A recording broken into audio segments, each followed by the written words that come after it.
posted on the public bulletin board in the lobby of the municipal center and published in the record within the first 10 days of the new year. Okay, hello, everyone. Happy Thursday. Thursday. Just a quick thing, at 8 o'clock, we're going to take a 5-minute break because the administrator and the police chief and the DPW director have to have a quick 5-minute call about the storm tonight and preparing for it. And based on the times the storm is happening, they need to have that conversation. All right. Our first item on the agenda is the 2022 road program. Andy, hello, Andy. How you doing? I'm good, Hi, man. Andy. How you doing, guys? You can hear us okay? I can hear you great. Okay. You want to talk to us a little bit about the road program here? I do. So you have, again, in front of you, the February 3rd letter from me listing the roads proposed for 2022. Can you get louder? Yeah. Hold on a second, Andy. Can we make this louder? So here, just had to. Andy, if you could just You gotta speak a little speak up. closer to the computer, that'd be great. I will do that. So you have in front of you Thank my, I'm assuming my letter from February 3rd, 2022 with the recommended road for the Riverside Cooperative. We reviewed it with the DPW engineering committee. They didn't have any comments. They left it as is. So at this point, we're requesting the mayor and council approve this list to be included in the Riverside Cooperative, which is going to bid in about 15 days. I don't have the list up. Can you give me 1 second? Do you have my computer apparently updated? You do. Okay. So Andy, I had looked to add a road that we had pulled a lot of the Suez lead lines on last year.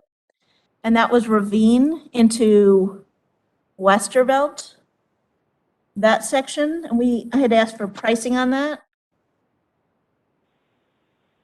Ravine, I can get that. If you hold, I can get it for you.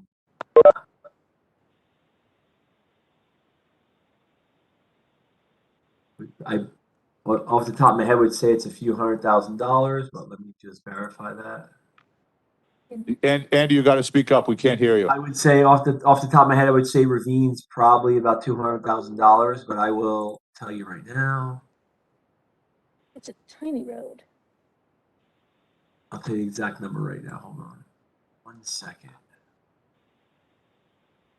Aren't we So- at the point of just picking a number Well, rather than roads? we have deferred this road for 2 years. It's a disaster. And so I wanted to know what the cost was on that. Riverside Co-op. But he's asking a bigger question, right? So we, I mean, you can change all the roads on this tomorrow as long as we have the number. Correct. Yes, but I'd like to see the road on that today because that was our initial plan. It wouldn't matter. What I'm saying. so Andy, can you talk to that issue a bit? So Ravine's what happens if the council wants to change a road a week from now or whatever? Yeah, so we're Pardon me? going to put the list of roads in the bid package with the quantities, but the roads are interchangeable. So if you wanted to take Ravine out, or put Ravine in and take another road out, you could do that later on. We're looking at the overall numbers. So right now your number is 1.4 million, and we're going to base the quantities on that. I looked up Ravine, so Ravine's $116,000 estimated. How much? 16. 116,000. Ravine is 160. 106, That's because this is- $116,000. Okay. Correct. And Andy that's a tiny road. It's smaller than Tenafly Court here, which is listed for 49. Why is that priced at that rate? Let me go back to it again. Hold on. So Ravine. I mean, it's shorter and smaller than Ravine's Tenafly from Court. Ingle to Hillside, it's 920 feet long. Tenafly Court. Are you is- including Laurel in that? So Tenafly Court's 430, so it's twice the distance. But again, the distance of Ravine is pretty short between Hillside and Engle. So we could go through the metrics of the road, but I think Councilman Park is correct. You guys really need to decide on a number, not the roads. You can decide on the roads later. We can have this discussion offline. I know you have a question. Yeah, I wouldn't increase the number of Councilman Dayton. from the, I would actually lower it because the amount is, and is overstated, as I said before. The actual cost per mile is significantly higher than any historical amounts that we've seen. So I'm sure if we keep it at the current amount, we can do Ravine Road without any problem within this same budget. Well, so as we're talking about, it's the budget number we're talking about, and we can debate the accuracy of the roads. I would bring the total number down to 1,000,002. 1.2 million. So where is the council on this? So here, Susan, you here? This is for temporary budget right now? No. This would be the total. Yeah. Not just temporary. It's No, temporary. this is the road program budget. The road Yeah, program. right. There's not a secondary road program budget. No. I would like to, I don't know if Susan's on. Alicia just went to get her. I guess my thing, and I think I said this last time, roads have to be top 3 priority. I've always said a top 3 course. priority for us. I just don't know where this sits within the total budget. Usually we do it all together. I appreciate, and again, I said this last time, it looks like we have to decide in 4 days, right? In 5 days for this cooperative. I just don't know how this fits. Like if Susan told us, yeah, based on the envelope that she laid out with the budget, that could work. This 1.5, I assume, is what she put in that program. I'm totally good with it. If she has it in her budget that she only has $300,000 in the budget, then we'd be messing up her budget. With, Susan, how you doing? Okay, so the conversation we're having is about come forward, please. we're on the road program. Is about the road program. The budget's estimated at 1.4 million. Couple of questions in terms of, Susan should be there. Susan should have her own seat with her own book, so she doesn't have to stand at the mic. She should be comfortably at our dais. okay, Sorry, we can I'm just- talk through that as soon as we get through some substance. Fine, but, we have her standing here, You feel bad, unfortunately. Susan, at the microphone? Just, okay. Okay, All right, so let's talk about, question is, we have this 1.4 million. How did we arrive at 1.4 million? What did we base it on? And did you think about this as it relates to also the other part of the budget? And do we actually have $1.4 million? Are we talking about the 1.4 million from last year? Or the one? This year's road program, This year's. the proposed. So you want to know from me how we came to that number? Yeah, yeah. Okay, so it was based on the engineer's reporting of what roads we needed to do on the study that he had done. Okay. And so the dollar determination, did it come from last year's budget, or how did we arrive at 1.4? Because we spent how much last year? We spent, it was 1 million in the temporary budget that we put in at the beginning of the year. Right. And then we took some monies from previous ordinances where projects were completed that were at the same amount, approximately 1.4 million.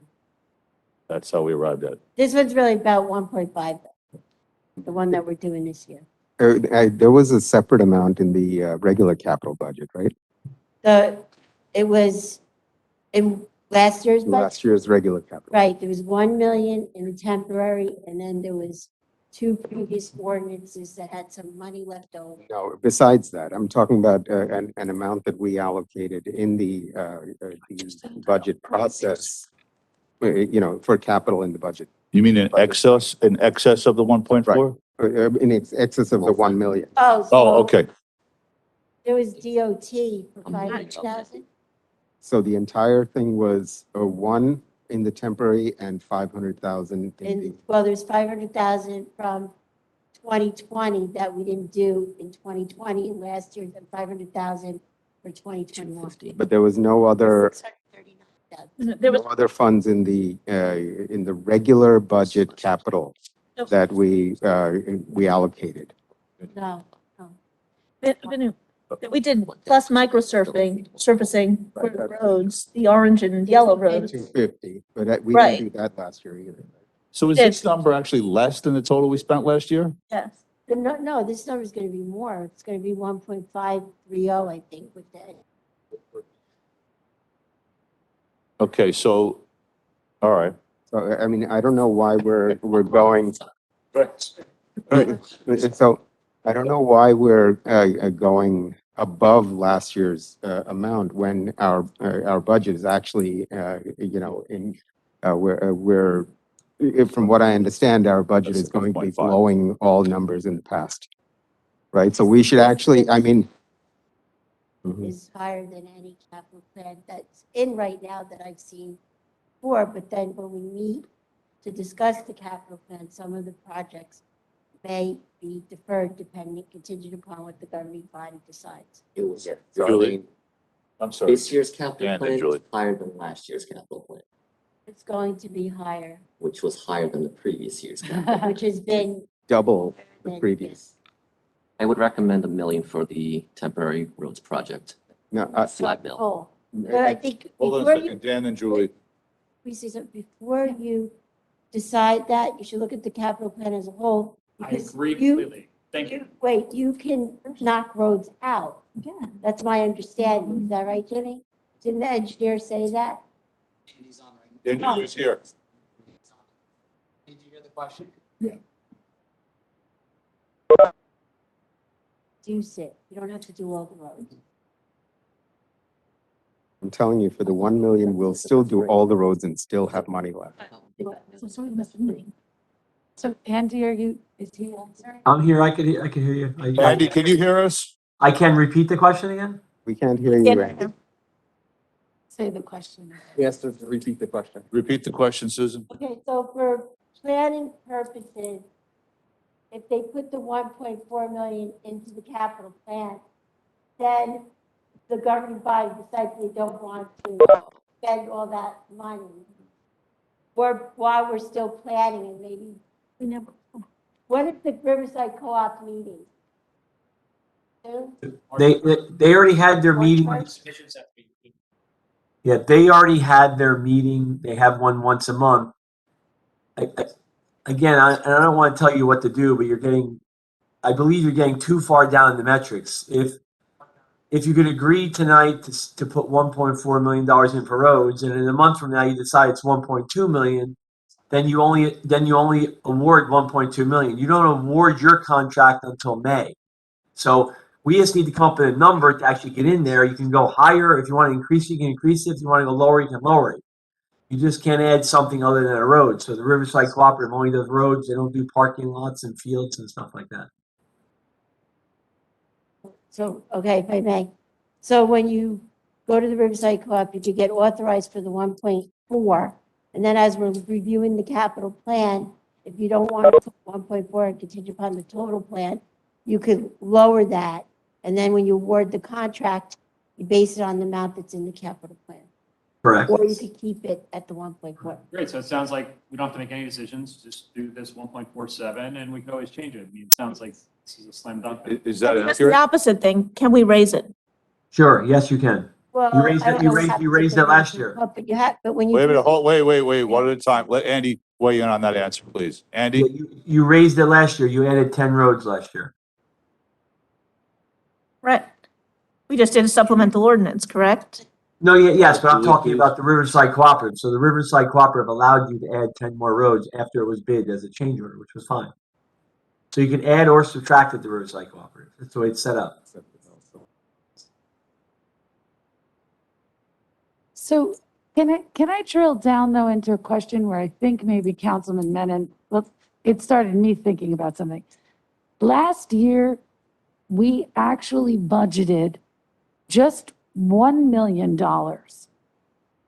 Yes. right? So we Correct. ended up spending more, but we got it through these other sources. So I guess and I hear what you're saying is the philosophy of let's go bigger and we can pare it down later, but I think that maybe a fear would be, so if we budgeted and spent $1 million of last year's money, why would we, going into this year, go in with a 1.5? That would be kind of the question. Why don't we just match the 1 million, kind of, you know, if we end up having to add, that's one thing, but I'm hearing that we are going to have a bigger budget than the year before. Why would we go into it going with 50% more than we actually spent last year? And that's just a Well, question. see, I don't decide what you're gonna go in with or not. My, Calculation. well, I'm just telling you the facts, what the numbers were, what you can do, and what, it's up to the governing body to decide. Right. Well, I'm that- letting you that's- know what the numbers are. I'm not gonna tell you to put 1 million in or 1.4. That's gonna be up to you guys. We could just, That was more of a question more broadly. I yeah, guess. so that's a question for amongst ourselves. It's, you know, we should almost go around the table. You know, Jeff, we haven't heard from you. Do you have a, you know, I'm I don't hearing, mean to put you on the spot. I'm hearing a couple of different numbers. I think, Dan, you said one. What did you say? The one. Well, I'm gonna revise that after she said. Okay. 1.4 is fine. As long as we lock in that rate. I think we're gonna have to look real carefully at the capital budget. I would say if we spent one last year, we know that there's inflation. This is gonna impact asphalt. I would say if we're at 1.1, 1.2, somewhere in there, that's probably reasonable. Can I ask, so Andy, last year when we did the 1 million, the initial list of roads, how many roads did we do last year? So I believe, The initial, what was on the initial list? How many roads or how many miles of roads? I don't know if I have that information. I don't have that in front of me. I'm sorry. Okay, so, but let's say it was, 10 miles of roads last year. It How wasn't, many, how much did we revise that, did we have money left over when we were actually doing the work so that we could do more roads with that 1 million? so again, I'll go back to last year. Last year's bid prices were unbelievable. They were the best bid prices we saw in probably 6 or 7 years. So when the job was bid, you were, I want to say, my remembrance was it was about $300,000 below estimate. So it allowed us to add roads. Susan also found some money from previous ordinances. So we were able to add some extra roads, and I believe you got 10 more roads done. And I know the comparison you're trying to make, it's very dangerous comparing last year to this year. Okay, so let me, Very dangerous. you mentioned the 300,000 per mile for last year, right? It's not none of my discussion is per mile. None. No. The approximate amount last year was 300,000 per mile? I didn't say For that. roads? I don't know. How much was it then? I don't have that number. Approximate cost per mile. I don't have the cost per mile from last I year. think you provided it in an email last time. I didn't have to look for it. I didn't bring it with me tonight. I have to look for it again. Yeah, so last year it was 291,000 per cost per mile. And you said it'll go up to 40% between 20 and 40%, right? So that brings us to 400,000 approximately, right? Now, what is this 1470 on this report? What is the cost per mile according to the numbers that are on there? I'm not trying to be difficult. I didn't bring the cost per mile. We don't estimate roads. I think it's if I remember correctly, I think it's something like 690 or 650,000 per mile cost per mile. So that's where the inflation is showing up. So, this is exactly what I'm getting at, is that the numbers are inflated for the 1470. Right, you have almost 200 roads on your road list that are red. This is going to knock off 10 roads. So you're approaching it from a per cost mile. You should be looking at is how many roads can I get done in a year to lower my list of roads that are considered red or more towards the hazardous situation. If you pick a number, whatever it is, 1 million, 1.1, 1.4, we will do as many roads as we can to that number. You are too focused on the per lane cost per mile, which is irrelevant. Okay. You have 200 roads you need to do. Okay. Okay, I You think, don't have to unroll. I think we got it. So I'm hearing, go ahead, Laura. I'm just going to switch it a second about the Suez lead lines. Wait a minute, let's finish this one thing at a No, time. no, I'm switching it to the road program. But I we didn't want- make a decision on. Yes. what to spend yet. But again, if we know that Suez is going to come with a significant amount of work in this upcoming year in our town, then maybe that will influence how much money we spend on the road program right now versus 2 years from now. So my question is, do we have a sense of what roads and how many roads are going to get ripped up from removal of this and so forth? Because maybe this is the year that we let Suez come in, pull all those lead lines out, and we're more conservative in our road program 2 or 3 years from now. Think We you're put right, it- Alex. We have plenty- Again, so you have, we have plenty of roads. Suez could turn off, half the town, we'd still have too many roads. So the Suez road, keep in mind, the Suez program is a 10-year program, isn't it, Yes. Andy? I know, which is, Right. they're seeping it out one road at a time. And it It seems is, to be the but they second we have- pave it, they go to rip it up. So you I have don't no, like wasting taxpayer money. I want to have Okay, so, accountability here. Andy, you're can not you, wasting, you're not can you wasting speak to that taxpayer issue, money. please? Yeah, you're not wasting taxpayer money. If, let's assume you pave Ravine Road and they have to put 10 patches on Ravine Road. We have an ordinance that requires them to mill and pave the road and redo it again. It's not your money, it's Suez's money. They understand it. They have this list, they get every list. Suez has thousands of lead connections, throughout the county, and they do their work behind the curb first and only go into the road where they have to. So they've attacked a lot of your lead service lines in the last 2 or 3 years, and they probably have a couple more years left, but I would not hold off your road program for Suez. You have an ordinance that controls them infrareding and milling and paving. You're covered on it. It doesn't cost your taxpayers anything. I don't think they do an adequate job repaving and patching, but, we've discussed that on certain roads here. And, we got a beautiful grant on Hudson, and within a second, that road was ripped up. They went to rip up Magnolia yesterday, which we did last year as our paving project. And so again, I just want to make sure if we're spending taxpayer money over $1 million here, that we're not making the mistake of having the lead lines buried underneath it. I don't work for Suez. I'd like some I don't- yeah, I don't- accountability I from don't- Suez. So Suez is a private company.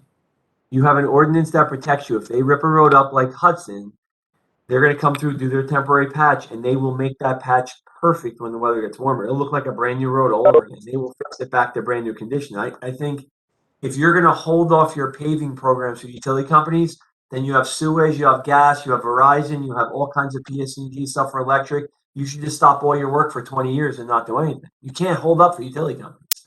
You just have to have an ordinance that protects you, which you do. And the patches you see now, don't base that upon it being bad. The weather's too cold to do a good patch. So they will be coming back in the spring. We keep track of it and do an infrared and make that patch perfect. We're confusing way too many things at this point. And they didn't dig Magnolia up yesterday. I don't know where that came from. All they were proposing to do was one test pit behind the curb, and it became this big to-do of nothing. I don't know why. Well, they didn't do it. It was for today and they didn't do it, which is good. I know. Well, they have to, it was behind the curb test pit. They have to do those.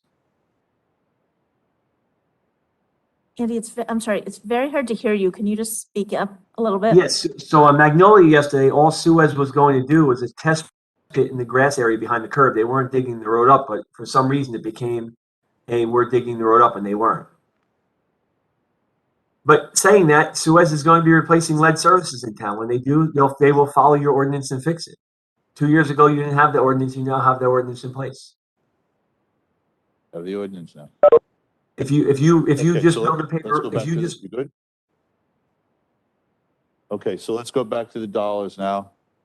Julie, where we were. Right, so as I said, we spent $1 million last year. I'm gonna take Jeff's point about inflation, so 1.1 would be what I'd be interested. All right, how does the council feel about that? 1.1 million? I have another question for Susan. What did we spend in 2020 and 2019? Do you know offhand? It was higher than 1.4, right?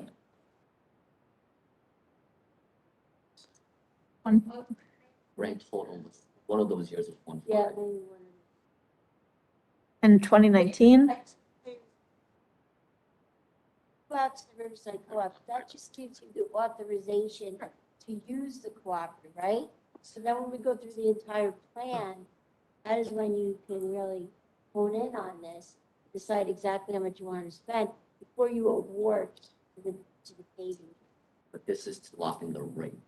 Oh, okay. Volume, Right. correct? So Correct. lock in the rate. We still lock in the rate, but as Andy said, we go up or down. Right.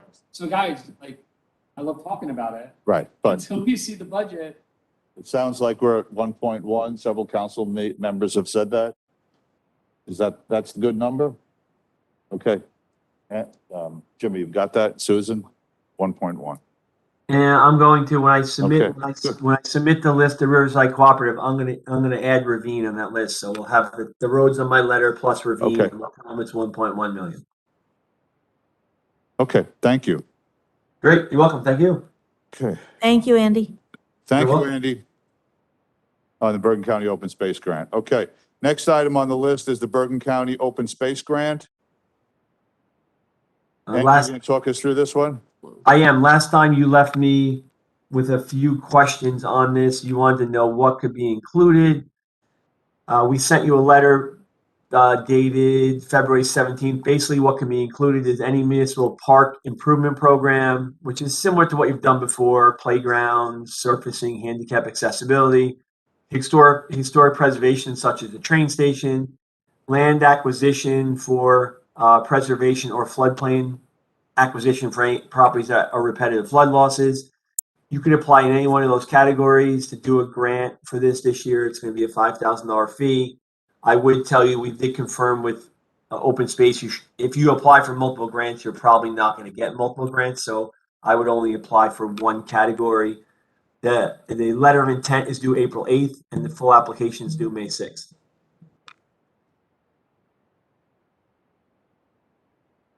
Go ahead, speak up, Julie. Oh, sorry. So yeah, no, this was what we discussed last meeting, right, that your company is ready to write a grant for us. So Correct. The only Council thing members have comments? Mayor, we did you didn't confirm need that us the to drill demo. down. Sorry. I'm sorry, Andy, did you say you needed us to drill down on which one of those options now or not at this point? So the letter of intent is due April 8th. So we would need you to drill down between now and April 8th. We have to send a letter of intent April 8th of what category you're applying for. And then you have 1 month to complete the application. Okay, well, I'm comfortable. Yeah, the one thing I would just say is And then, we did confirm that the pool demo and building demo cannot be included as a grant. So, Andy, so you're suggesting out of the four um, on the letter that you provide, the February 17th letter, we would choose one or more of those, and based on that, you go out for those grants. I would just pick one of the categories. The county is pretty clear that Okay, they don't give multiple categories to any one town. got it. Okay. go ahead, Lauren, please. So I'd like to propose to the council Walnut Park renovations. I'd like to propose to have the bottle filler drinking stations and a actual bathroom facility. Walnut Park is the field used for our younger children. They do soccer, lacrosse, pee-wee baseball. They come all year, and it is a very difficult place to bring young children who constantly have to use the facilities. We have nothing close by. Not like we have at Munifield and some of our, Sunnyside, they both have bathrooms. Walnut does not. It is a huge hindrance to parents and families. I'd like to propose the open space grant, put in those facilities. Just so everyone's clear, we just need, tonight we just need to decide whether to put this on the next agenda and authorize it. Yes. For the application, for Andy to do that, then we can drill down into the details. I believe as we did this last. Right. So, Oh, I want to put okay, that on the good. list with Jimmy. It's on the agenda. Okay, perfect. Okay, next, I'm just making a note. We're not going to take the 8 o'clock break because Jimmy went to make the call. He's good. All right, so next on the agenda is the parking ordinance. We briefly discussed this at a previous meeting. And so we're just presenting the council with the draft ordinance here to talk about this. This is the Chestnut Street area. And providing an attempt to provide some relief to the residential, single-family homeowners in that neighborhood by asking the council to authorize the use of residential parking for the people who live on the particular streets where their homes are, on their side of the street. We specifically have not asked the police chief or the DPW director to weigh in on this yet until, we have a sense from the council of whether they like the concept. And then we can go back to the professionals and say, what do you think of this? Does it work? What are the pitfalls, et cetera, et cetera? Yes, Lauren. No, I was going to say, I think we need to pass this. We've heard from these residents. It's one of the things that we can do to relieve the traffic and the congestion on that road. These, some of these roads are used for school traffic. And, as businesses come in across the street, they're flooding the street with on-street parking throughout the day. So I absolutely would like to get this done. Comments from other council members? Yep, I Go ahead, agree Vinu. likewise. And we do have one or more of the residents, I think, on the call. I don't know if we want to include them at this point or just allow them for public comment. Why don't we just, because we've got a lot of people for public comment. I don't want to start, kind of breaking around for one and not for everyone. Okay, got it. That's okay. Go ahead, Lauren, you had another comment? I do, but it's not on this one. In terms of parking ordinance, since we're amending our ordinance, I would like, whether we discuss it tonight or under to be considered or the next meeting, to discuss leasing some of our lots. Okay, all right,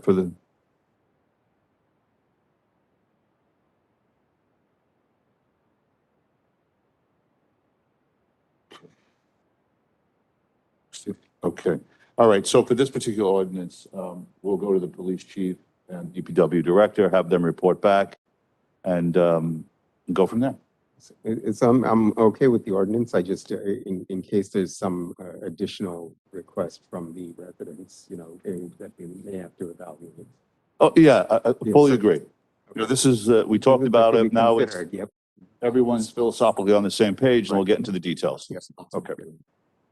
And leasing notes. Okay, next on the agenda is a discussion of the McCandless Room.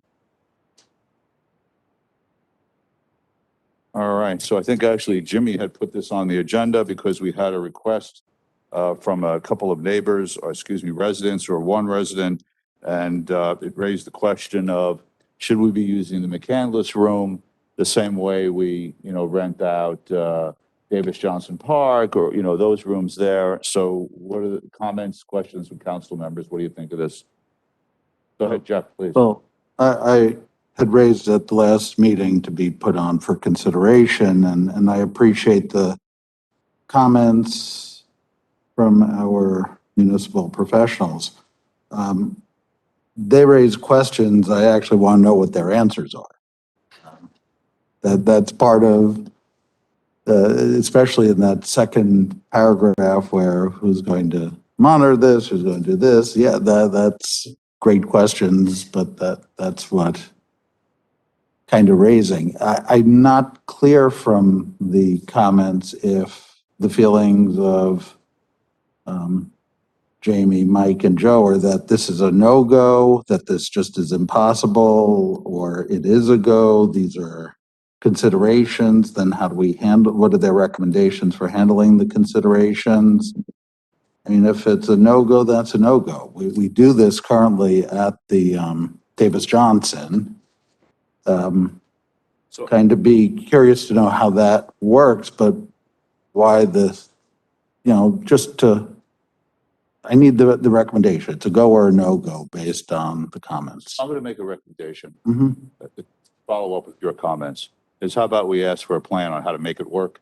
What are the line items to make it work? It's going to require the following. And then we have to decide on the economics, the manpower, then we can make a decision on whether it's worthwhile. that reasonable? Absolutely. And then maybe working with DPW to see how it's working with the Davis Johnson, because Okay. that's already being used for that purpose. And I know at some point years ago, the McCandless room was also used for, it was rentable at some point. And So then we use stopped it- being. It's used for like football, you know? No, sports? I'm talking about way back. It was used for birthday parties and different things, and then it stopped being used for that at some point. That's all. right? Okay. Any other comments from council members on this one? Next on the agenda are the EV charging stations. So, Mr. Mayor, do you mind if I start? Please, no. So you'll see that we have hyperlinked a memo prepared by our council. And Councilman Park and I are in the subcommittee recommending the charging stations to our council. And I'll let Councilman Park jump in, but I'll just kind of give you an idea. We decided a 5-year term. This is to get requests for proposals of companies. We'd be looking to have no upfront cost to the borough. We also wanted to do more of a soup to nuts approach so that this would include all the elements, the installation, the coordinating with the power company, all of that. And we'd be looking to have 2 in the municipal lot in this proposal and 4 in our downtown. Depending on what bids come back, some of these companies might choose to fund this by charging the actual customer. Others, if they choose to apply, might fund this by getting advertising. So it is not tailored to one specific group. It's whoever would be interested in this, no upfront cost to our borough. And to my mind, it is a very valuable thing to find any company that would deliver this from the idea to the result. If you see at the bottom of the memo, we had designs and evaluation criteria. So within that are, experience with New Jersey government, experience with qualification of vendors, the cost situation there, the design and quality material, and depending on which companies come in, we would evaluate it based on this criteria. I am going to pass this over to Councilman Park for a moment because I did just want to address something that's come up a few times this week regarding grants that are supposedly going to be coming out from the state about this issue. I want to clarify that because a lot of people think that we would qualify for grants that we don't qualify. So Councilman Park, do you mind, because you explored this further? So we all got an email about a state receiving federal funds. That's for the state plan. That's for like 95 and 80 and all those pit stops along the way. That's nothing to do with us. There is a DEP grant. I think they have roughly $2.5 million left for the state. However, because of our location and our density, we are in a low priority zone. So likelihood of winning that is very low. But I mean, we can always apply. And the second grant is the PSE&G grant, which will do the work behind the charger, the wiring, the meter, the whole 9. And that is, I think, up to 200 grand per location. But so just brainstorming in order to raise our chances of winning this grant, I threw an idea to Jimmy of maybe doing this through the Riverside Co-op and doing an infrastructure plan. Why pick a random spot on Piermont Road when we should be planning with people north of us?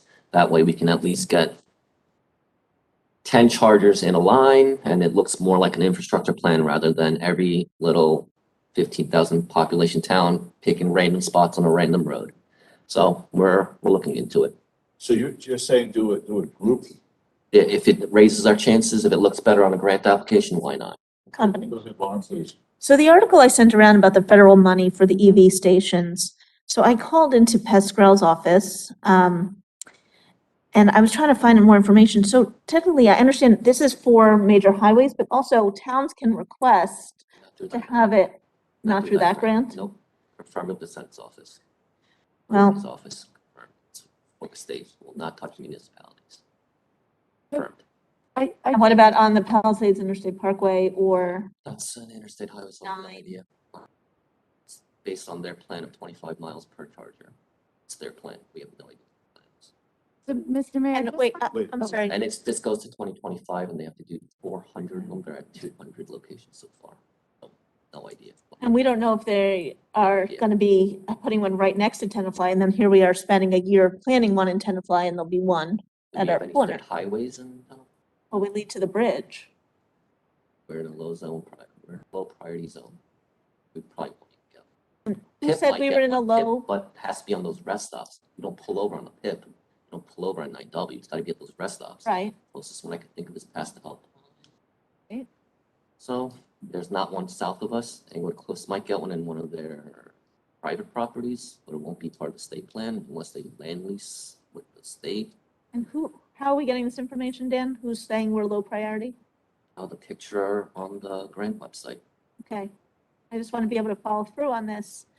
Only because I don't want to spend taxpayer money and have the state or the federal be putting things in that in our area that we don't need with taxpayer money. So oh, yeah. Can I say real quick, Wendy, and then just, I did just want to say, you know, I don't gonna get there, but I wanted to say as a caveat to that, Mayor Zena, what I wanted to say is because you see that Councilman Park and I've been doing a lot of this work for additional future ideas. Right. That we wanted to continue the subcommittee after this request Good. for proposal to go Of course. bring infrastructure. Yep. Councilman. Right. But what's on the table now is not that.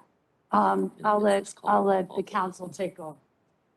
Well, I was just going to clarify that what the subcommittee has put together is no cost to the borough on the way the RFP will be drafted. It would be concession, competitive contracting procurement.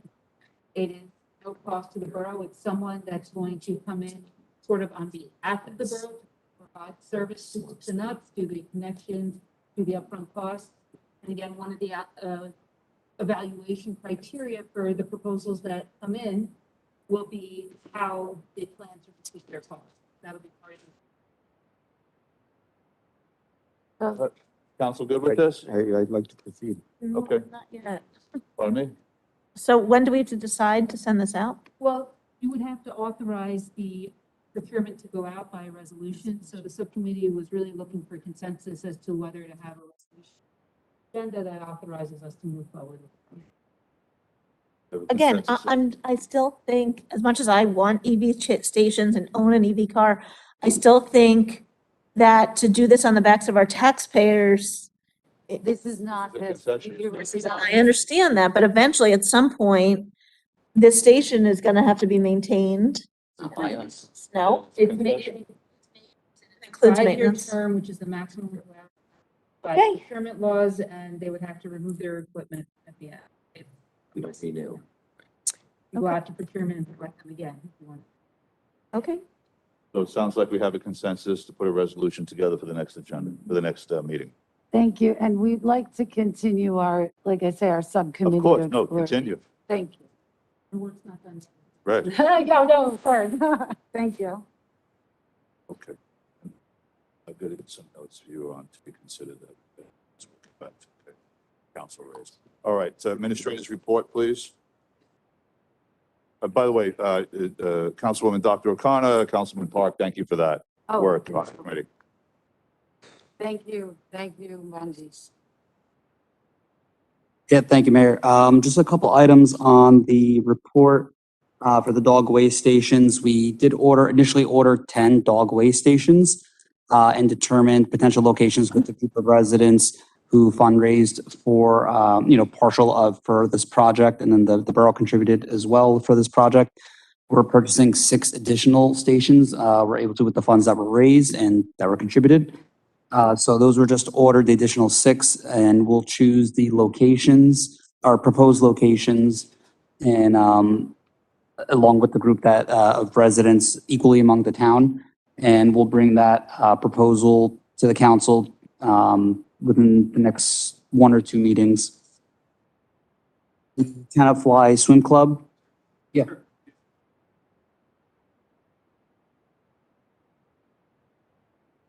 These are garbage cans, plastic bags, and Yeah, it's a small little waste basket, and it's a station expansion. So you'll have the bag. You can take the bag there, or grab the bags from there, and then also dispose it in the little and waste can.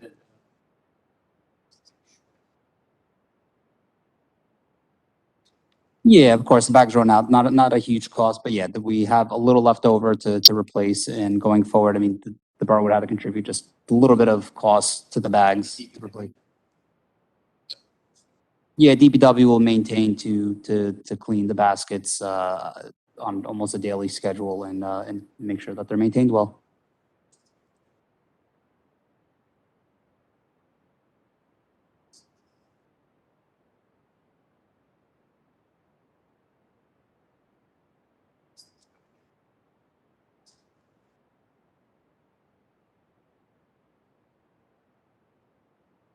Not yet.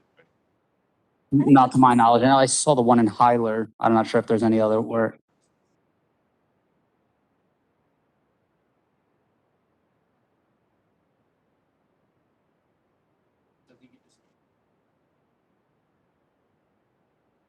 With residents involved in that installation. Good. Can we change it to be like little libraries or something useful? I mean, I would love that. We could, they're a small mailbox. Yeah, I've I seen love them. those. There's actually one by the bus stop. yes, sharing libraries. Right. Yeah. I'm not sure. I mean, if we could do something with it, great. I don't think so. I've seen the garbage, so I know you. So let's try to, I think we. If you could touch base in the offline, or I'll touch base with Mike Cassidy just to make sure. And a couple of items on the Tenafly Swim Club that the stone deliveries have begun today and yesterday.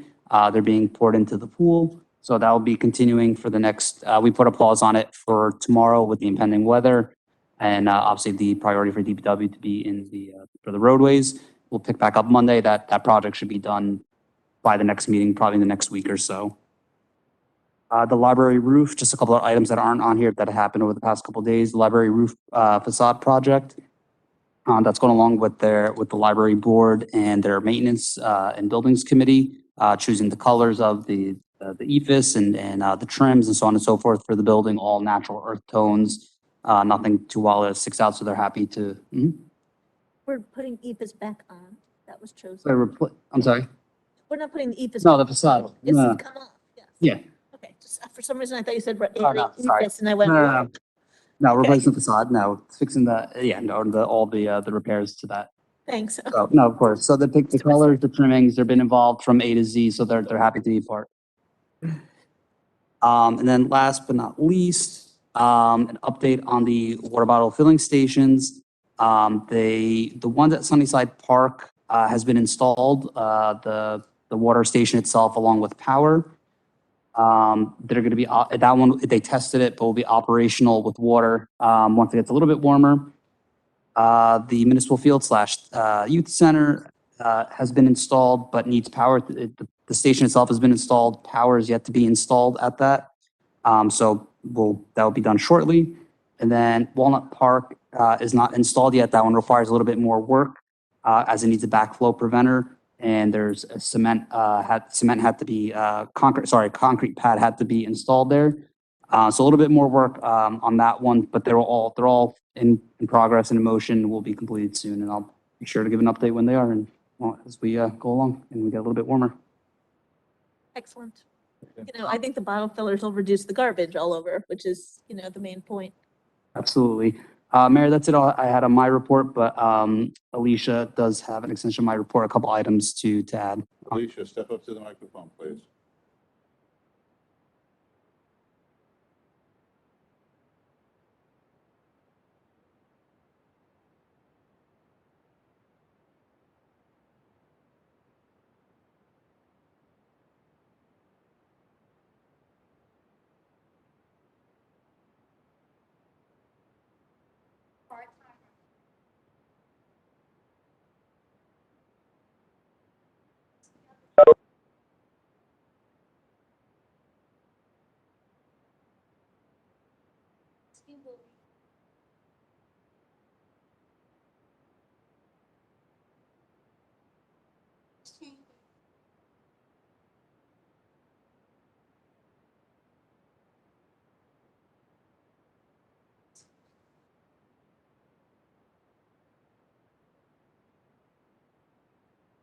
Thank you.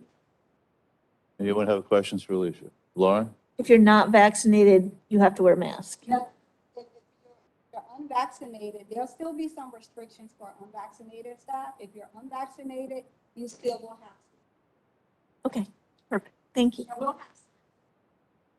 Don't go away that What quick. what about people coming, so I'm less worried about the employees. What about people coming into Borough Visitors. Hall as we come in? How are we going to promulgate that?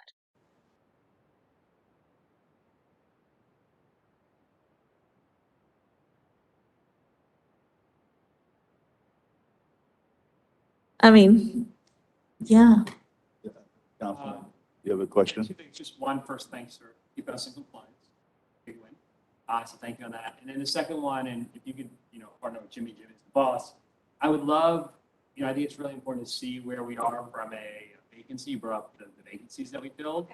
Whatever's easiest. I don't want to create any new work. So anything that you already have existing, I'm making this up and Jimmy decides, once a month, once a quarter, we just get an update on, what does it look like? And then most important, so we could possibly help is, high priority roles that we want to fill and how we could help, things like that. Sure, I can share my spreadsheet. Perfect, done. Something that's already existing. Thank you. Yeah, that's a great idea. Okay, all right. Next on the agenda is public comment. So typically we take public comment from the virtual world first, and then we come to the live world here. Omar, is there anyone out there who'd like to speak?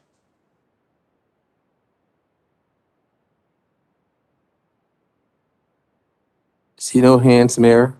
Pardon me? See no hands. No hands. Okay, here we are. Rachel Samola. Hi, Rachel. How you doing? I'm well, thank you. Can you hear me? We can hear you. If you could speak a little louder, it would be helpful. If you can, and then just please state your name and your address. Okay, let me try to speak up. My name's Rachel D. Soma, and I live at 33 Chestnut Street. How is that? Can you hear that? Okay, go ahead. Okay. Yes, very well. Okay, great. I wanted to ask a couple of questions about the ordinance that was discussed on the agenda this evening. We, would like to have the chance to take a look at the ordinance or be involved in some way to be able to provide our feedback, if any. And I did have trouble locating it. So I just wanted to let you know and ask if there's someone from this governing body that would be able to provide that guidance and ensure that we can receive it for review. Okay, so let me answer that question first, Rachel. How about we connect you with Jimmy Homsey, the borough administrator, and then offline exchange emails so we can share the information with Rachel and her neighbors? All right. Do you have Rachel's email by chance? I think we have it I think I have your email, Rachel, right? Yes. Yeah, we have your email. So Jimmy Homsey, the borough administrator, is going to be in contact with you to make that happen. Thank you. I If you appreciate don't it. mind, Rachel, what the ordinance essentially does is limits 2-hour or 1-hour parking between the hours of 8 a.m. and 6 p.m. And so that way we'll be able to ensure that a car doesn't park there all day.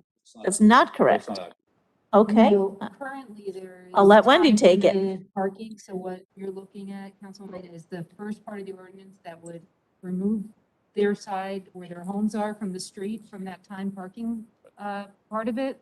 And the idea is to allow parking only if you have a resident permit on the side you of the go. street where the homes are. And the only way you can get the resident permit is to live in one of those homes. Got it, yes. Okay, I Rachel, was only reading the first half. go ahead, Rachel, finish your Thank questions. you. That Continue. actually answered one of my questions, which was how, you know, how the recipients of those permits would be identified. So thank you. It's good to understand that portion of it. I did have one question that you might be able to clarify for me, and then there's just one final one. For the streets and those sides of the roads that were identified, does that include all 4 sides of Block 1001? And if not, do you understand the logic or rationale for why it does not? Okay, so I'm not sure I heard that fully. Include both sides of the street. Okay, so, West side. okay, so it includes 3 sides of that street, of the block, the south, the east, and the west. And the northern side, there are some concerns over school traffic. And I'm doing this from memory, the map in my mind, okay? But that's the logic behind it. Okay, so right now it's currently the 3 sides. So it's Grove and Chestnut and Tenafly. Is that correct? Correct. Correct, but that doesn't mean it excludes the homes on the northern side. That's Right. about, so my comments about where cars get parked. Yeah, Okay. no, that's great. That's helpful But it's a good on our end. question. Thank you. And then Okay. the other question I have, which is my final question for tonight, just staying on topic, is, you know, in terms of being able to help to enforce the parking requirements and having not seen this occur consistently or in a way that had an impact in the past in terms of enforcement of the parking, has there been any discussion or has something been accounted for to address that, to ensure that it's successful? That this program is successful. Yes. Is that what you were asking about the future program? So one of the things about the future program that's very helpful is the fact that if we have a program where you have a permit to park and there's a sticker on your car or something like that, it becomes physically easier for the police to actually see who's there and less concerned about how long you're there for. So we're hoping the enforcement on that degree alone will be much more successful because it's an easier process to identify the cars. Okay. Does that help? That it is helpful, and Yeah. you know, if we had any additional questions, we can follow up with Jimmy Housey you mentioned when he That's reaches correct. out. And he's going to be Okay. in contact with you tomorrow. Okay, great. Thank you, Thank Rachel. Other members of the public out there? Peter Rustin is raising his hand. Peter Rustin. Can you hear us? Peter, you're muted. We can't hear you if you're speaking. How about now? Can you hear me now? Yes, we can hear you now. Good evening. Yes. So I understand on the agenda tonight is a discussion of the teen center and the recreation department. Is that correct? Correct. Well, I think I've Yes, said that's correct. along the lines before, but the teen center was at one time a true asset to the community. It ran well for over 30 years. I understand now the hours are cut back and there's a consideration of merging or somehow connecting the recreation department with the teen center. And although that does sound feasible in certain respects, the reality of it is the teen center needs a full-time director. Considering the constituency that uses that teen center, it's a tough crowd. We may not look at it like that because for 30 years we had a director there that ran it extremely well. And he is really impossible to replace. the mix that he brought to the table. It's just not out there. And if you end up with a director that's running both the recreation department and the teen center, and the teen overseeing part-timers in the teen center, you're asking for a lot of trouble. And I know it's going to be difficult, but in the long run, I think the way it was run before with the director, I'm not telling you he has to be equal to the director of recreation or the director of DPW, but you need somebody to take full responsibility of that facility and to run with it. Unless you have kids of that age, the middle school age, you may not feel the impact of what that facility can do for the town and for the kids. But I just think it would be a shame to have that teen center go downhill. Thank you. Thank you. Other comments, other members of the public out there, Omar? See no other hands, Mayor. No other hands. Okay. Anyone from the audience here who would like to speak? Yes, please, Christine. Christine Evron, 39 Leroy. I just wanted to make you aware that the DEP has announced a grant for EV stations for community stations that is spending the Volkswagen fraud money settlement that they got. Bergen County is in one of the counties that is a priority designation for these stations. Their criteria require municipal or private spots that are close to downtown amenities, are accessible by multi-family dwellings. They are giving between $75,000 and $200,000 to places that they awarded to for 2 stations. One of the interesting things they did mention in the presentation today, this was only announced 2 days ago that I know of, was that in placing the EV stations, if you have 2 back-to-back parking lots, 4 people are capable of using that one EV station. So you get 4 spots out of 1 station if you configure it in a parking lot as opposed to along the road. But anyway, municipal, and the deadline for this particular grant is March 14th, and municipal spots qualify, not employee spots, unfortunately. They have to be accessible to the public at all costs, 24/7. Thank you. Okay. Any other members of the public that would like to speak now? Just hands over here. Pardon me? I can't. Oh, come up, please, to the microphone. Sorry, I didn't see you over there. You did a very good job of it. Michael Greeley, 158 River Edge Road, Tenafly. Nice to see you all. I hope you're all well. First, I'd like to just acknowledge Mark Slauson. I understand he's parted ways with the borough. I met Mark in 1990, many, many years ago, when I was about this big. He was a mentor, and later in life, he became a friend. His loss to the borough will be felt, certainly. So I wish him well in his retirement, and I'm sure the like of you feel the same way. The reason I'm speaking up tonight is just in consideration with the merger of the rec and the teen center. I'm excited personally about that opportunity. I think it's something that's going to be good for the efficiency of recreation in Tenafly. I'm excited to see, hopefully, Jamie and her team step up to the plate and be able to take that on. I think it offers bringing continuity of services.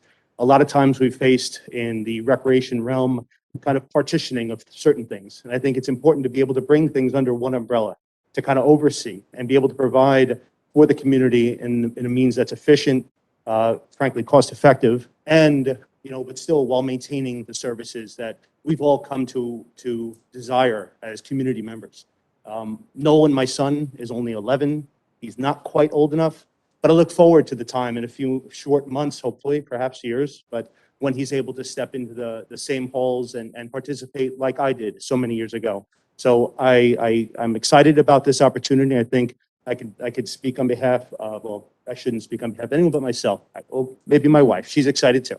But at any rate, I thank you all for the consideration, and I hope that this is something that we can collectively as a community get behind and take this next step forward. So thank you. Thank you. Okay, any other members of the community would like to speak? I'm sorry. Or the, pardon me? Mike is the head of our I'm sorry, Lieutenant Freely is the head of our rec board. No, No. not anymore. Previously. Former chair of the rec board. Sorry, I was going to ask you if the rec board had a discussion on that, but there you go. I didn't know you stepped down. Thank you. Okay, so, all right, so Omar, it looks like no one else is looking to speak? Oh, hand, I didn't see. Come, please.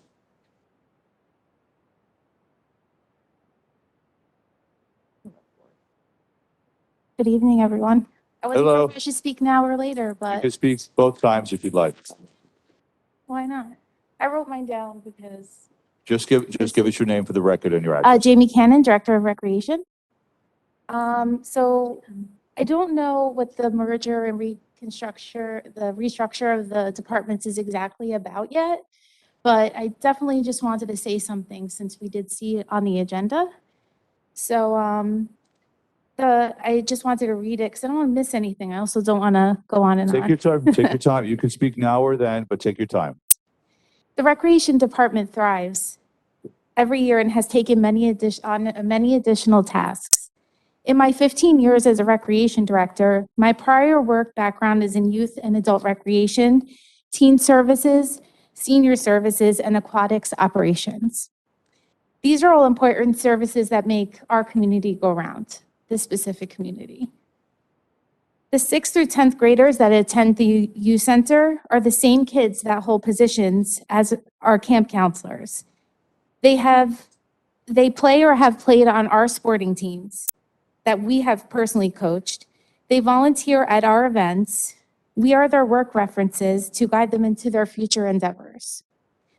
The recreation staff has stepped up after the retirement of their previous youth center director.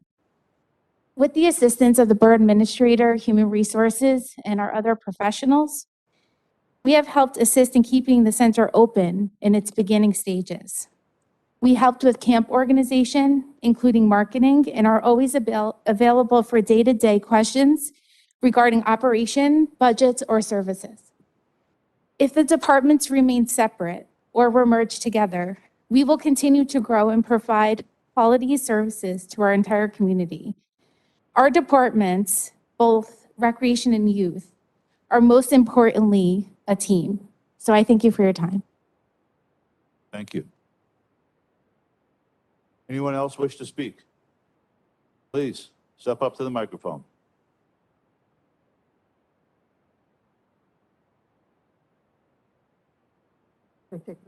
For speaking, yes. Go ahead, Carol. Hi, Carol Rue, Assistant Director of Tenafly Recreation. I've worked for the Recreation Department for 26 years under 3 different directors. And I just want to say, I don't know what the plan is with this restructure, but Jamie is the best. She has come in, she has listened to the public, she has started new programs. People come in and ask, we want girls lacrosse, we have girls lacrosse. We want this special event, we get this special event. As I said, I've worked under 3, and there is no one better to take over both departments than Jamie. So I just hope you consider that when you make your decision about what's going to happen. Thank you. Thank you. Anyone else like to speak? Yes, please.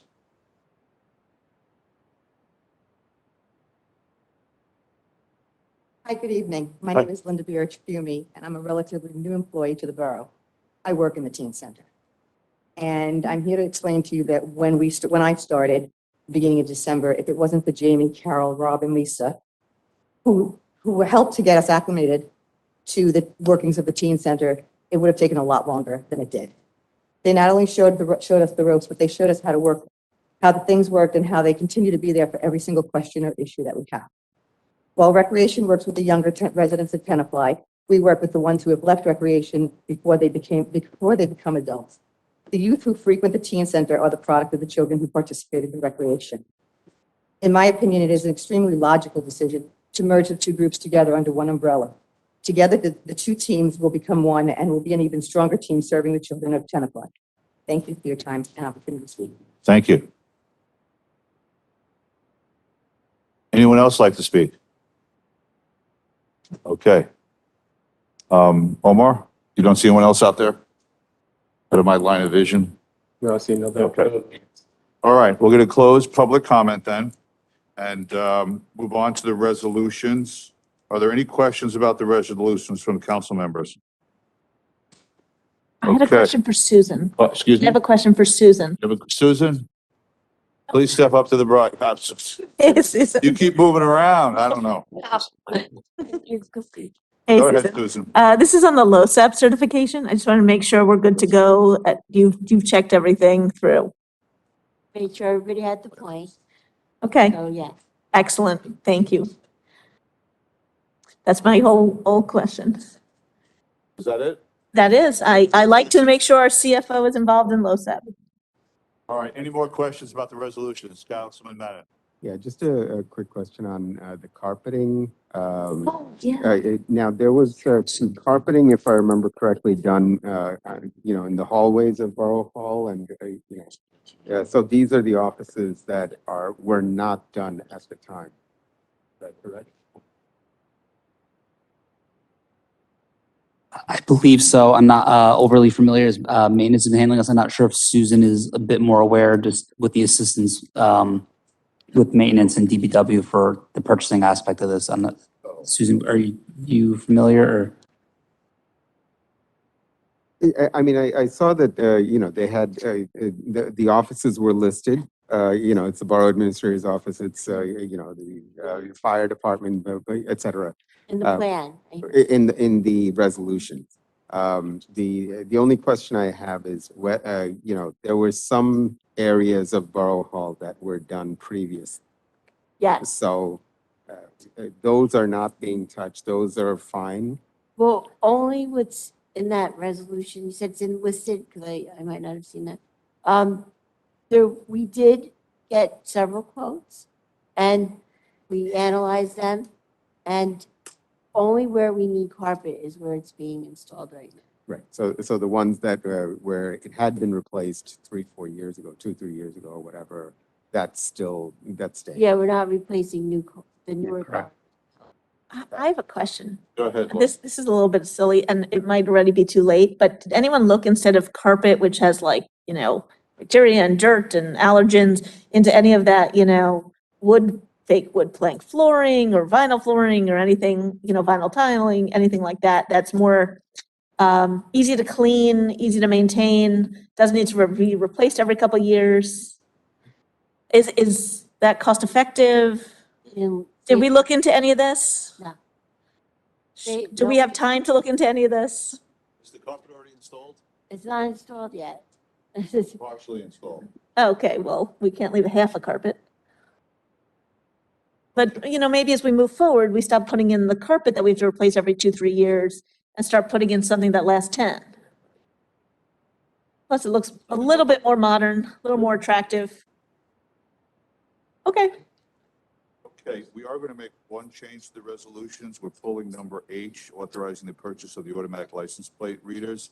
We're moving that to the budget. That's got to be in the budget. I thought we were putting that in the temporary budget. Susan? So we don't have a spending source.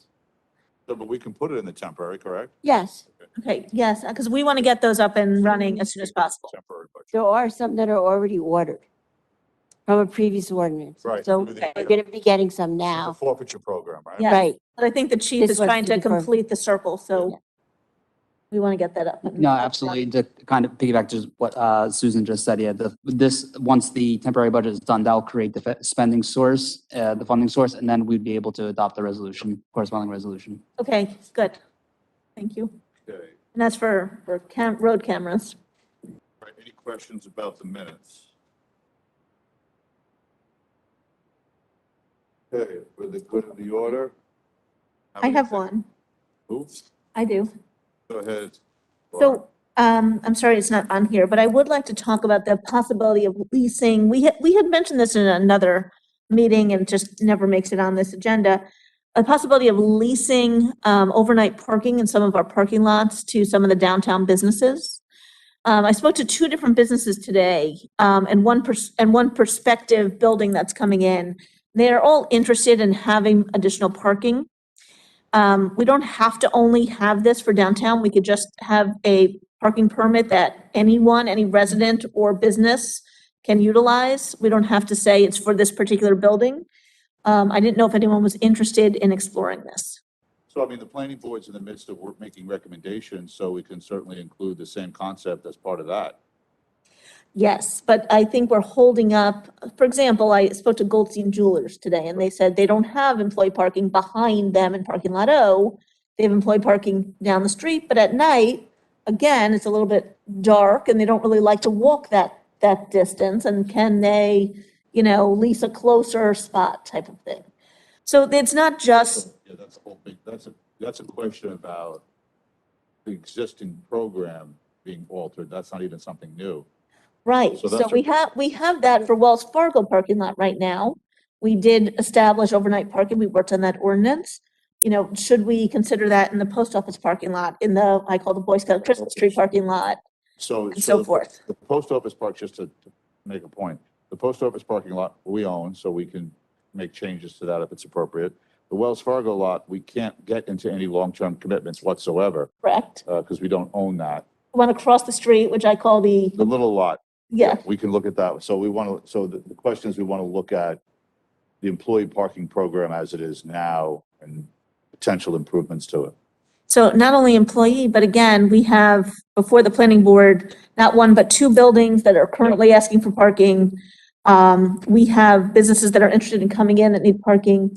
The other thing is, there was a request today, in terms of parking, about the lots on Piermont, that are being currently used by Angelique in the tent. And are we going to be taking down the tent and establishing that as parking again, was a question. And so I'm going to put that as a second thing is to be considered. Is that a tent now a permanent fixture in our community? Because some of the businesses would like to actually see through the parking lot to Hyler. Or is that, something that we want to keep because the residents are enjoying it? So I'm going to throw that out as the second thing. Okay. Anyone? Have comments about that? So I have a question about the first part, when you said that if Jimmy should look into these parking things that Councilwoman Dayton mentioned. So how does that what ends up happening? Does he come back and say, oh, here's some ideas, and then we all consider them? I just want to know the process. Sure. So the question becomes is can we alter the current employee parking permit system in some particular manner to make it more convenient for certain employees, right? So we already have a process in place. So the first thing we need to do is look at and see what we're doing now, right? I can't, off the top of my head, I don't know where any particular business is specifically parking because they're all in different, utilizing different areas. So we have to look at that and then see how it could be tweaked at all, if So it should be then- tweaked. So you come back or he come back and said, this is what we're doing for employees currently, and then Yeah. we just talk about it. Right, and one of the challenges with that is, of course, we don't want the best parking spots being taken up by employees. We want that for shoppers. Absolutely. Right. So we So that's, really need to understand what we're willing to do, what we're interested in doing. Right. And again, I do think for the more permanent housing that wants to come into town, Right. We've talked about having the need for 24 hours. If there's Yeah. someone with, who needs to be home during the day, especially after this pandemic, who has a small child, who has, the need to just keep their car there, we need to come up with some idea. Yep. We'll we'll look at it. one of the things a business said to me today is, we can go and try to buy, private, but I'd rather give the money to the town in a lease permit situation and give back to my community, which is, I thought, a very interesting point to make. Okay, That's all right. Okay, moving on. We're done with, for the good of the order, then we'll move on to old business. And the topic is the Recreation Department restructuring. So a couple of things just to frame this, and then we can talk about it, is, the council has, two main topics or points to kind of talk through here. And one is, number one is the youth and recreation, officially operating under one umbrella as one team, okay? And the second is authorizing the hiring of, creating a new position, which is authorizing that position and hiring over the combined youth and recreation organization. That's the goal tonight. Has everyone had a chance to look through this? Who has questions, comments? Can I ask a just a procedural question? Go ahead. When it comes to hiring of a person who'd be the director, is that a team of people who does that hiring? I didn't know who does the hiring. So typically what happens for a director level, we have a committee Okay. that does the initial kind of reviewing of the resumes, if you will. And sometimes, typically what happens, it varies a little bit, but typically once that committee looks at resumes and has a final set of resumes and say, let's interview these 2 people or these 3 people, then that becomes the whole council is engaged in that interview process. Okay. All right. So the council interviews because the council ultimately decides who we're going to hire for a particular role at the director level. Right, like those others. Okay. Right. Okay, thank you. So one of, And in this, just let me finish this. And for this particular role, the recreation board has to make the recommendation also. Yeah, go ahead. so one of the main goals that we had initially discussed in doing this restructuring was a focus on our camp, on Reckies and the youth camp. And to really get it in a place where we can develop a better camp program for our residents and our community that does, year-round building of programs and sports and helps get the counselors, as our current director said, from our community, our kids come out and do this. It's really just a wonderful first job for so many kids. So what I do very much like, and thank you to Vinu and Jeff for this new org chart. I do like that there is an assistant camp director, and here it's seasonal, and I'm thinking half a year, but that's up for discussion, with dedicated people to the camp. So I do want to say thank you for that focus, and I'm very excited about that move. Other questions? So we got an Excel sheet with a proposal. My concern is in relation with the org chart outside of summer camp, the coverage of the youth center is now down to a part-timer, which is roughly 29 hours a week. Can I interrupt for a second? No, it's the assistant director. Point on this topic. One of the things here is that I'm going to repeat what I said earlier is the 2 main goals here. Does the council want to do this? And 2, do you want to authorize, a new role overseeing everything? Okay. And then we go out and deal with that. I don't think we really want to get into the weeds of exactly who's part-time, who's full-time. The financial chart is comparing apples to apples. Okay. And roles to roles, so the council has an understanding of the economics and what happens when one role is eliminated, and there's some cost savings there.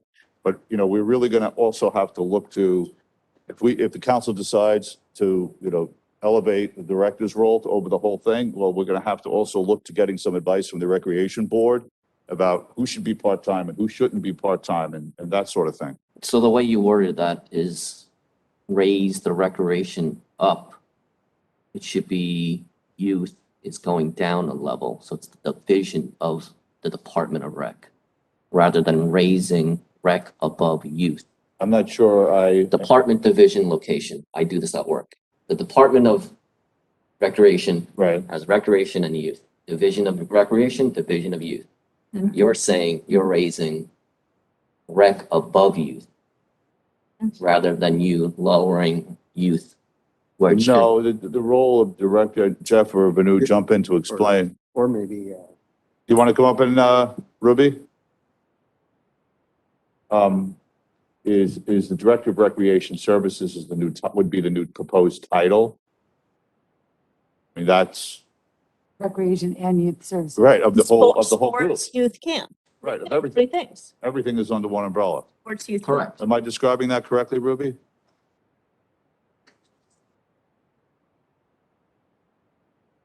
Correct. Right. Right, but the way you're wording it is are we looking to create a position above that is what the way you worded it? When it should be on the same We don't, as directors. So- You keep saying above the position above them. So I'm talking about the whole, maybe it's just in the choice of words I'm using, right? So it's being elevated, it's there. Okay, so it's not elevated. The new title is Director of Recreation Services. That's what the title would be of the proposed new role.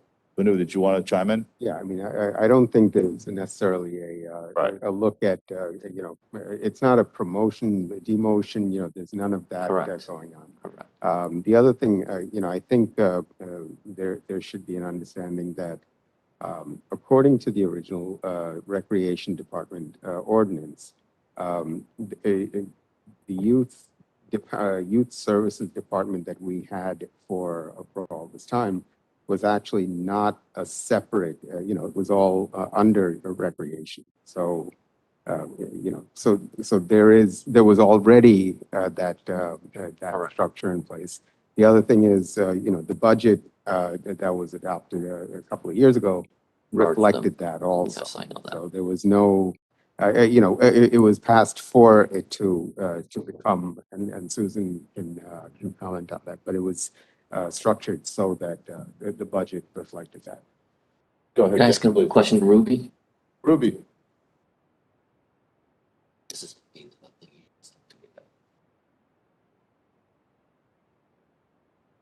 Why would we create job titles aside? Why wouldn't this just be a merger of two departments under one current director? When one has vacated the other position, why wouldn't it just be a straight up merger from attrition like any other department? we don't want that.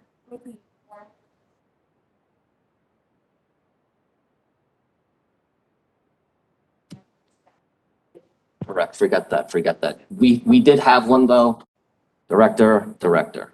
One retired, is now off the org chart completely. That division of youth services, we move it under rec. Why would we need a new rec? Why were we going out to look for a new rec head is my question. Why?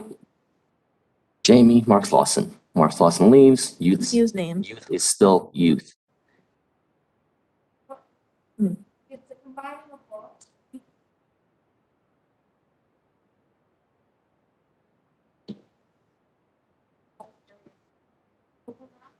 She has a raised. So when the two kids overlap, almost Mhm. one role. Correct. So now we're on the same page. Now you're calling Director of Rec Services. Why would we go out looking?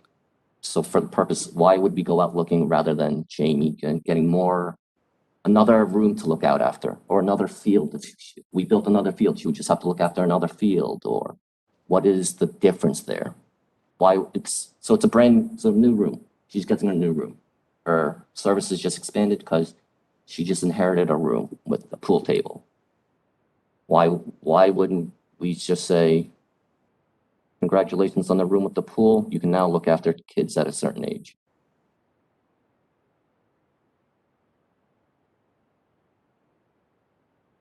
But it is possible. That's what I'm saying is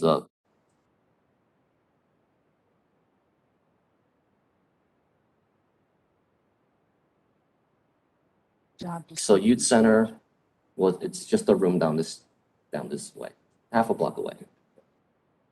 So Dan, can I just interject for a second? I think just in kind of like casual statement, it's a bigger job for more money. So it's structured. Correct. So that's what's going on, right? So Right, there's more responsibility, there's more money, correct. and so, But why wouldn't we just, in the middle of a year, let's call it March, summer camp's coming up, they're probably already planning it.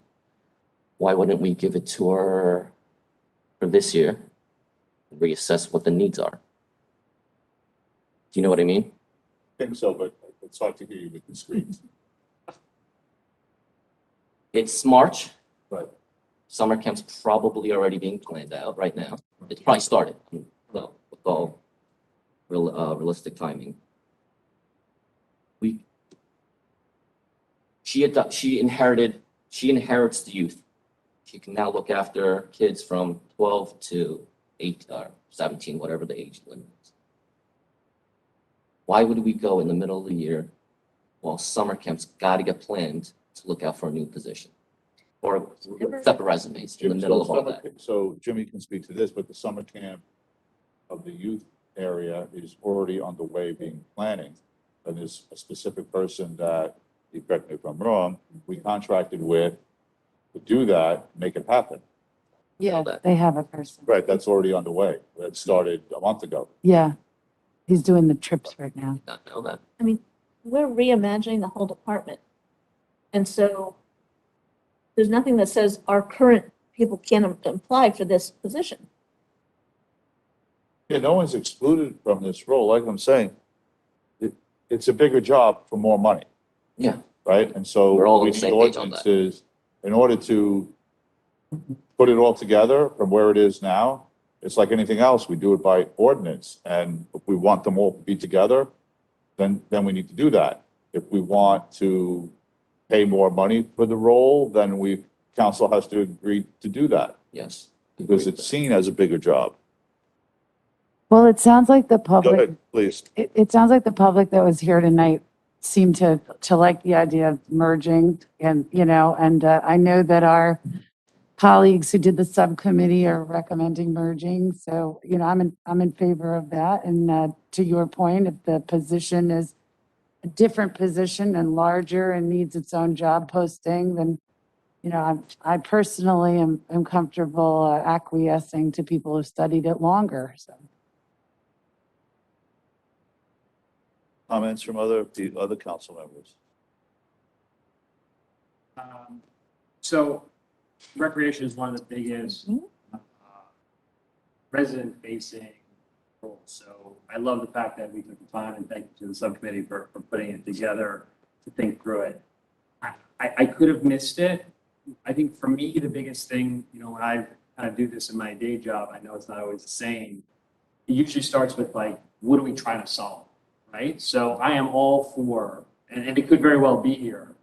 If the point is, we did this because these are the 5 challenges, or now we're going to have these 10 better things, and now the residents are better served, I'm all for that. It's really, that'd be perfect. I just didn't, from all the material that I was given, I just didn't get it. To me, it was more the lines and boxes versus everyone knows in org design, that's like the 87th thing to do, not that. So I'm happy to take it off the line. I don't want to take the full council's time here. That's what I'd like to better understand on how are our residents going to get better service because of this, at which point that'd be awesome. I'm all for it. If the residents aren't going to get better service. So I guess, go ahead. No, I mean, I don't want to belabor the point. I think that's a great question. And I think actually Lieutenant Greeley kind of helped provide the answer. We didn't put it in here, and you're right, we should have. But the idea that you've had some competing programs between the two, that you can now have greater, a 70s word, synergy, to make it work more fluidly, which will benefit the residents, to look at the programs more as a holistic thing so that we're not looking at, okay, we're looking at K through 6 and 6 through 12 with an overlap. And I really also was encouraged by what I heard about this idea of pitching in. We need to just make it so it's more efficient and flows better, does serve our residents better. And to then, I think, have this director who can oversee both have a better sense of, okay, where are we missing? Where are we doing great? And how can we give different and better, more imagined programs to the public without missing any of this, without the teen center getting shorted, without camp getting shorted, without the rec programs getting shorted. But tonight, as the mayor said, you know, trying to get that first step, and that's what we're hoping to accomplish. So it, and well, the first step of, do we want to do this? But your question is the why, and I hope I've answered some of that.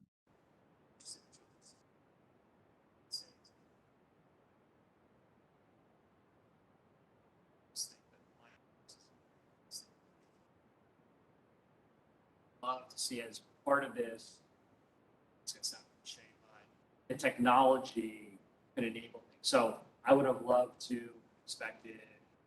The other thing we could do is by having some technology that significantly reduces the workload of the team, which means, again, that the 10 people could do now 12 people's worth of work because they're not doing it. So I don't know if, I love the idea of reimagining this. I just want to make sure we look at this, so we're take this time, because again, by doing all these other things around it, might drive a different.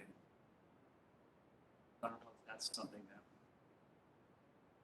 Again, So I'm gonna go back again. So it's notwithstanding the boxes. The only thing we're trying to move forward on is, do we want to do this? And do we want to elevate the role? All the boxes is stuff for another day. You know, so it's just, do we like the concept of merging? Right. Then we decide, like, are we giving this person that is the thought that we hire this person, and that person helps with reimagining the technology and the lines and boxes and. Yeah, along with the rec board, yes, yeah. Yeah, I mean, I might also just say that, you know, we've been, this has been going through the discussions over the past 2 to 3 years. And I mean, it just may not, it may be that you were not on the council at the time. Yeah, no, it's fine. Yeah, and so just from that, you know, a lot of these, you know, the things were discussed during the budget time. Some of the things that Councilman Grossman mentioned. You know, we had brought those out, you know, back at that time.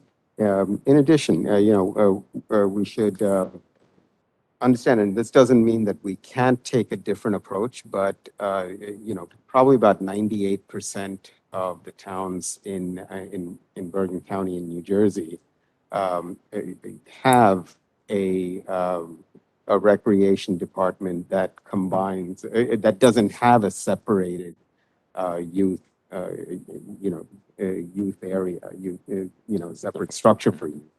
So just, you know, it's something that we should be aware of as well. Again, it doesn't mean that we can't be special. I'm just saying that, you know. We're special.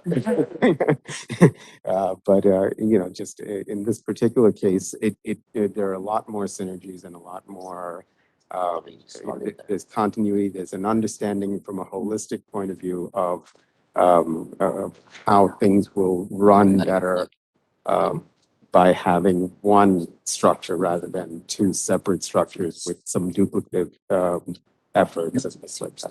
So can I just share, just because Councilman Grossman reminded me of something where I do see a need on a personal level, because my twins are going to be 15 very soon.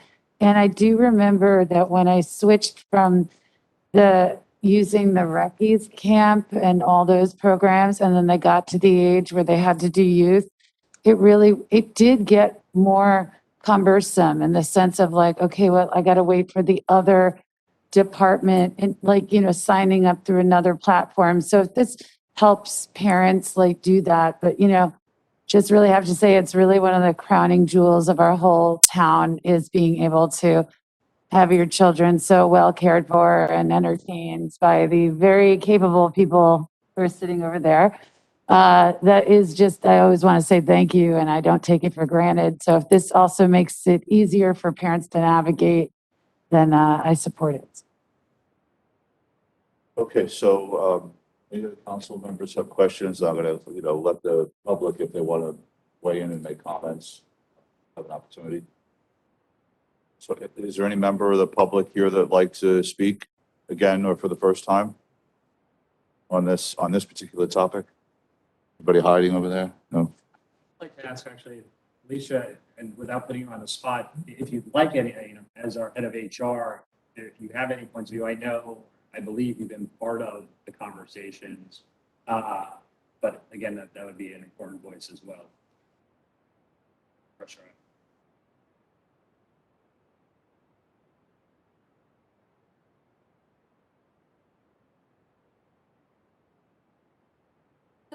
Committee meeting to discuss the restructuring of the departments. And again, we realize we really are already under one umbrella. It's just bringing it all together. Structuring can be good if you have a significant change that is going to impact the community and the employees at large that does the job. So what I would like to see moving forward is communication as to what those changes would be. I think it's a good idea for the borough to all be on the one umbrella. I think it would be a good thing in the long term. We just need to make the right decision and not a rush decision. Thank you. I mean, we have been talking about this. Pardon me? We've been talking about this for 3 years. So I'm just throwing that out there. Omar, is anyone out there raising their hand virtually? Anyone out there virtually like to speak on this topic, please? See no hands, Mayor. None, and no one here locally. Okay. Well, one more. You did the same thing hiding over there. Michael Greeley, 158 River Edge Road. In terms of, again, merging the two departments, I think it's of value to the community. I think some of the challenge obviously comes when you're talking about the human capital end of things. And I think, if we're in a position where potentially, you're going to outsource or go into the world, and perhaps maybe this goes in line with things that are well beyond my understanding and knowledge in terms of government hiring and transitions and things along those lines. But my fear is that if you now, perhaps, for lack of a better word, sideline our professionals now and select individuals from the broader community to have them come in, I fear that we're going to have a loss of continuity within the operation. Now, Councilman Michaels brought up, it's great to have the ability now to see into the future, to see and seek out different opportunities. And I think along the way, we've been able to do that through the rec board, or at least I've been witnessed to that. Now, certainly there's always room for improvement. I think all of us should be working to achieve and to do more. All I've seen from Jamie and her team is a constant push to try to provide new and better services for the community. So it seems very, I don't know, perhaps to me, I think Councilman Park was trying to sort through this in some vague terms. But ultimately, it's, I guess the question is, from my perspective, it looks like you're looking to join these two things, which I think is a great thing for the community. The next question is, we have an individual who's primed to be able to take over and to start that process, or at least allow this process to feel facilitated. Personally, I think Jamie's up to the challenge. I think her team's up to the challenge. And if you do bring a part-time director or another assistant director to oversee the operation of the teen center, I can see the benefit in that. I just would caution you from parting ways with the professionals in the borough that have committed themselves to this community. And Dr. Councilwoman O'Connor, or is it Councilwoman Doctor? You can just call me Julie. You bring a very personal account to this, in that you've trusted your children, just as I've trusted mine, and many of you have trusted your children in the hands of our very capable professionals. And I'd hate to see that experience forgotten when it's most critical, when you guys are making that decision. Thank you. Thank you. Okay. So really, if there's a consensus from, do you want to say something? No. If there's a consensus from the council to move forward, we've got, edits to make to the ordinance, and then we can bring back an edited version of the ordinance to the council at the next meeting, and a meeting after that, if the council decides to, it would go up for a reading, for a first reading. Can I poll the council? Can we poll the council? Yeah, sure. Omar, On the two questions you asked? the two questions, only the two questions which are, do you want to put two departments together? Okay, and the second is, do you want to create the role of Director of Recreation Services at a higher, salary range? Those are the two questions. Omar? Hey, so Councilmember Dayton, this is for to merge the two departments together. It's a They all poll, sound it's a like poll, it's a poll. It's a consensus. It's a consensus. Council can call up for a poll. And what, well, that's, he's gonna call. I want to it hear, I want to. Make sure we do. Councilmember Dayton? Yes. We're gonna do one question at a time, right, Omar? Yes. And this is to merge the departments together. Councilmember Grossman? Yes. Councilmember Menon? Yes. Councilmember Michaels? Seems we have consensus. Okay, so, Okay, next. Just wait. Yes, just the 14 things. I'm trying to, so much for Robert's Rules of Order. I don't have any. You could poll the council that. Keep going. Councilmember Dr. O'Connor? Yeah. Councilmember Park? Yes. Okay. So the next question is to create the role of director at a higher salary. Councilmember Dayton? Councilmember Grossman? Yes. Councilmember Menon? Yes. Councilmember Michaels? You said yes already. 13 more to go. Councilmember Dr. O'Connor? Yeah. Councilmember Park? No. Thank you, Omar. Okay. All right. So could I have a motion to adjourn, So the moved. regular meeting? So moved. Second? Second. All in favor? Aye. Mayor, can we Okay. take a 2-minute break? You want a 2-minute break? Sorry. Take a 2-minute break, please.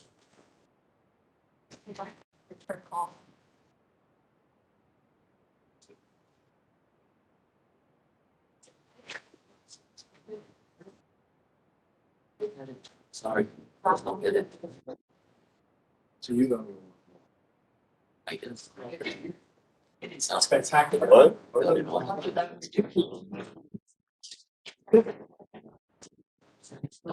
Just be mindful.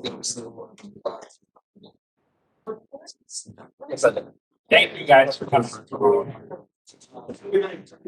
Salad.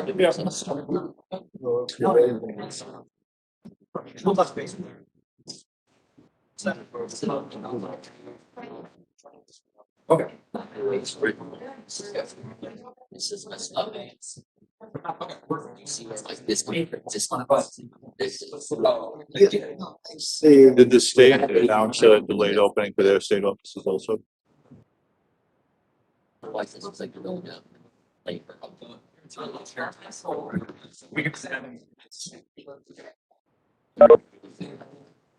like, Yeah.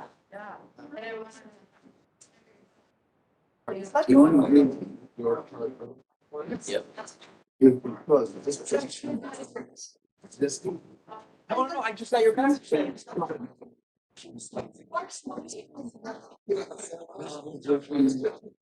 But do you see where my disconnect is? It should be changed.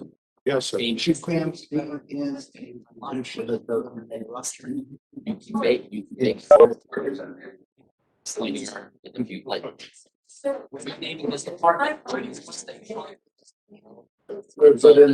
you can't.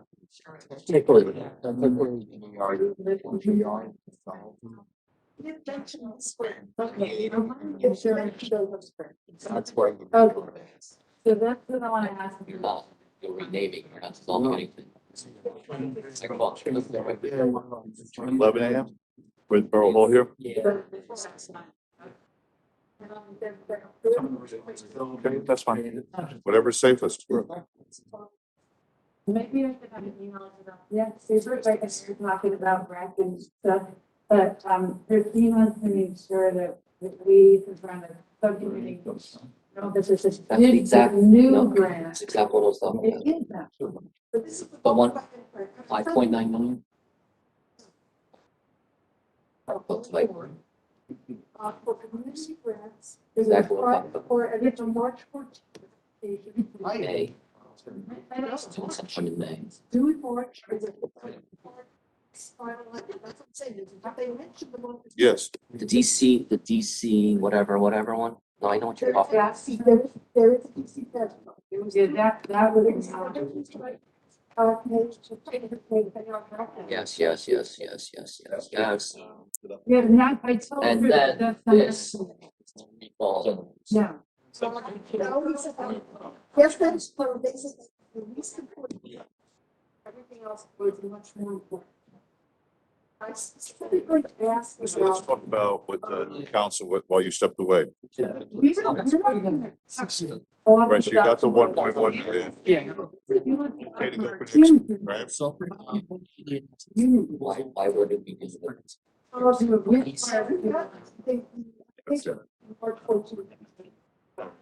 Okay, so then let's go to parking ordinance. Oh, I left it on my work computer. God damn it. That's correct, right, you have to get, sign Andy off so we can. So in the parking ordinance, we're gonna put, so. Yes, I know what you Parking mean. ordinance. Council likes this idea, all right, so we have to button up the ordinance, and we have to speak to the police chief and Michael Cassidy to get them to weigh in, because that block has 4 sides, right? There's 4 packs, yes. I think that the draft is pretty good, but you know, have to have the chief look at it. Of course, I wasn't. Yeah.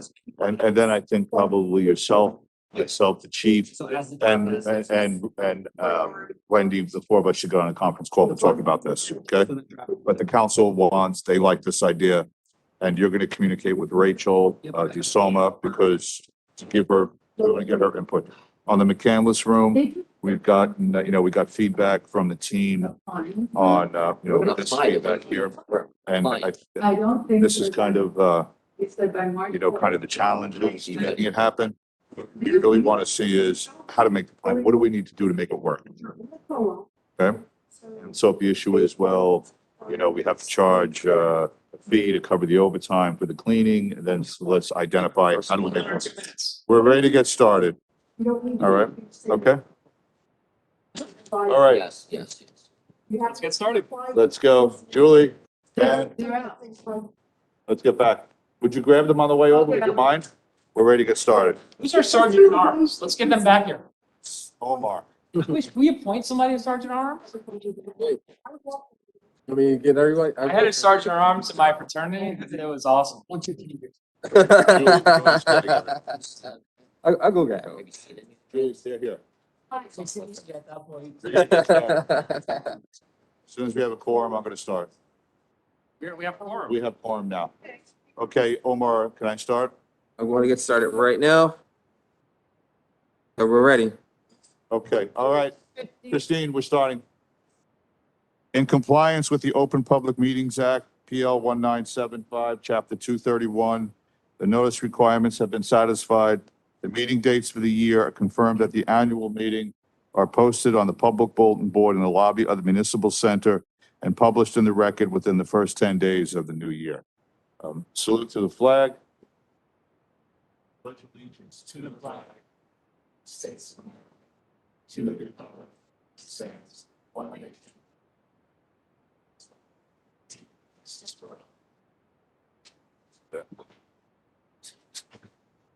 Okay, Omar, can we have a roll call, please? Sure. Councilmember Dayton, Here, Councilmember Grossman, he's in the hallway. Councilmember Menon. Here. Councilmember Michaels. Councilmember Dr. O'Connor. Councilmember Park. Here. Mayor Zena. Here. Okay, could I have a motion to approve the minutes of February 8th, 2022, the regular meeting? So move. Have a second? Okay, could I have a roll call, please? Voice vote. Could I have, all in favor? Aye. Anyone against? Omar, Councilman Grossman is here. I said you were in the hallway. Okay. Revisions to the agenda, Counselor. Just the one revision that was mentioned earlier during the work session, resolution R 22-77 has been pulled from the consent agenda, and taken off the agenda altogether. Okay, thank you very much. It is public comment time. Audience members wishing to speak will have a 3-minute time limit to address the governing body. Large groups are asked to have a spokesperson represent them. Omar, are there any members of the public in the virtual world that who looks like want to speak? See no hands, Mayor? No hands, okay. And it doesn't appear that there's anyone here in the chambers who are looking to speak, is that correct? You are correct. Okay, we're going to close public comment. Could I have a motion, please, to approve the consent agenda as amended, removing R22-77? So moved. Have a second? Okay, roll call, please. Councilmember Dayton? Yes. Councilmember Grossman? Aye. Councilmember Menon? Aye. Councilmember Michaels? Councilmember Dr. O'Connor? Councilmember Park? Yes. Okay, thank you. Can I just say for the public that we just approved lighting for the basketball court and rehabilitation work on the train station? And those are things we were working on for a long time, so I'm glad we've just approved it. Thank you. Okay, so in committee reports, consider, And thanks to Director Cassidy, Solicitor Stard, and Davey at the rec Why department. do we take 77? I'm sorry. You missed that one. It has to go in the temp budget. Oh, right, right, right. okay, so we have a storm supposed to be starting in 35 minutes, so we're going Okay, to so do let's committee move. reports. So I'm going to ask that everyone please do abbreviated committee reports out of respect for the storm and the ice. Would Councilwoman Dr. O'Connor like to start, please? Sure. For Environmental Commission, just want to let everyone know, we met with the Open Space Subcommittee of the Planning Board to give Environmental Commission feedback earlier this week on the open space plan. Just a little heads up about our DPW Director Cassidy, thanks to him for reminding us that we should be readying an Arbor Day resolution for April because we're going to start working on identifying the next elementary school that would get a new tree planting. So last year, if everyone remembers, that went across to Stillman. And some members of the same people who worked on this last time, we're going to get going for another school in town. So just want to, I know, Omar, you were able to do resolution last year. We just want to let people know about Arbor Day. And you all know about the pool has been started to be filled in, and basically that our recycling, we're making money on paper recycling, but we're taking a bit of a hit on the co-mingling. So we have to see what the market brings. It's kind of like just for our recycling program, just let people know. And that's about it. Thanks.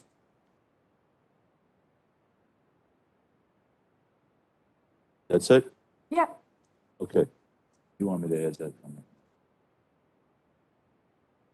Okay. Councilman Michaels? You scared me of the storm, so I'll just say that we had a joint use meeting last week. Really good that we had specific actions that the committee's going to come back on by next week, and I appreciate the action that we'll take. Thank you. Councilman Menon? For the sake of brevity, no council reports today. Okay, very good. That's brave. Go ahead, Councilwoman. I had a few, sorry. We all met this week. First of all, I just want to say thank you to the welcoming committee who did the Valentine's Day skate and had the new, the rec department for the Valentine's Day skate and the welcoming committee for the new resident skate event. Please look forward to new events soon for new residents. The Nature Center met, very impressive. They have a new grant writer, and actually, unfortunately, that grant writer is leaving. They're getting another one. They applied for a $90,000 grant, though, to maintain the property, to rid invasive species and to burn off some of the forest. It's very, very expensive for them, and so hopefully, we're crossing our fingers they're going to get a grant. There's a trash-a-thon coming up in a few weeks. Please come out and join. And please put May 15th down, all council, for their annual dinner. The police commission met. We discussed the medical director, and Wendy, you and I have to circle back on that ordinance. We're hoping to put that into place. There was an issue that I'm going to have to bring up with Ruby possibly, so I'll talk to Ruby about that, concerning, some lunch pay. And the chief is looking to work with Gen Electric on traffic signal maintenance. And they're trying to figure out which of our outdated traffic signals should be going, into, repair or replacement first. Gen Electric, I met with the chief. The chief, right? Chief. Just so you know.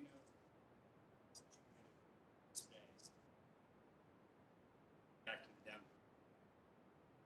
Mhm. And that's one of the projects that we're gonna tie together. He's brilliant. When we some lights to upgrade the lights, instead of just throwing them out, they're much newer than the old. So we're literally this idea of to reuse ones that are relatively. So that's Outstanding. really great idea. Yes, and I'm sorry, I have one more very quickly. The senior services, we need to talk in budget. They are still looking for help for Parween. If any residents are out there, Parween's email got hacked. She sent out some odd emails. I hope the borough was on top of that. And then in the senior services, they need a follow-up on the van grant that we applied for, Jimmy. So if you wouldn't mind circling back with Michelle Hausch and John over at the senior center. Jimmy, that was the 53 maintenance one? No. Maintenance grant? This- 5310? We applied for a like a smaller van instead of the large senior bus, which is more Denwood. flexible. Say Denwood? 5310 is the name of the grant. Oh. Councilman Grossman. All right, I'll make it fast. The Tenafly Presents met. We are going to be tentatively, our concert season will start July 5th. I had already announced that June 25th will be fireworks. We'll go from July 5th to August 30th. Primarily on Tuesdays with a few Thursday concerts and the remaining Thursday concerts to be used for rain dates.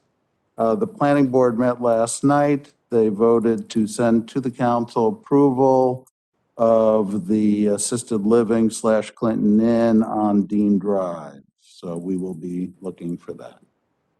That's making it as fast as I can. Councilman Park. Everyone mark down Sunday, April 24th, 1 p.m. to 4 p.m. is our trash-a-thon, annual trash-a-thon. We partner with the Nature Center.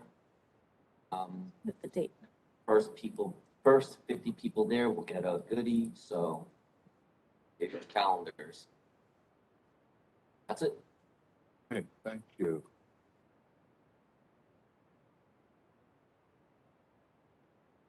You have the date. Okay. All right, so we're gonna move on to new ordinances. Dan, would you like to do introduction of ordinance 2202, please? I move to introduce and pass on first reading ordinance 22-02 and set the hearing for March 8th, 2022 at 8 p.m. or as soon thereafter. I have a second, please. Second. Omar, can you please read the title of the ordinance and conduct a roll call? Sure. Ordinance number 22-02, an ordinance to fix the salary, wage, or compensation of certain supervisory and administrative employees of the Borough of Tenafly, represented by OPEIU Local 32 for the calendar years 2020, 2021, 2022, and 2023. Councilmember Dayton, Yes. Councilmember Grossman, Yes. Councilmember Menon, Yes. Councilmember Michaels, Councilmember Dr. O'Connor, Councilmember Park. Yes. All right, Councilman Michaels, could you please read 2203, please? Introduce and pass on first reading. 22-3, set the hearing for March 2022 at 8 p.m. or as soon thereafter. Have a second, please? Second. Sorry. Second. Omar, can you please read the title of the ordinance and conduct a roll call? Ordinance number 22-03, an ordinance appropriating $290,000 received from the coronavirus state and local fiscal recovery funds program to provide for various capital improvements in the borough of Tenafly. Councilmember Dayton. Yes. Councilmember Grossman. Yes. Councilmember Menon. No. Councilmember Michaels. Councilmember Dr. O'Connor. Councilmember Park. Okay, thank you. On the mayor's remarks, I'd like to let everyone know because of the storm, the recycling on the west side that's typically picked up tomorrow is going to be picked up on Saturday. Okay. And then brevity, that's the end of my mayor's remarks. Can I have a motion to can I have a motion or you do the reading first? Motion to go into close. You have to do a reading first, then. Pardon me? Reading first. Reading first.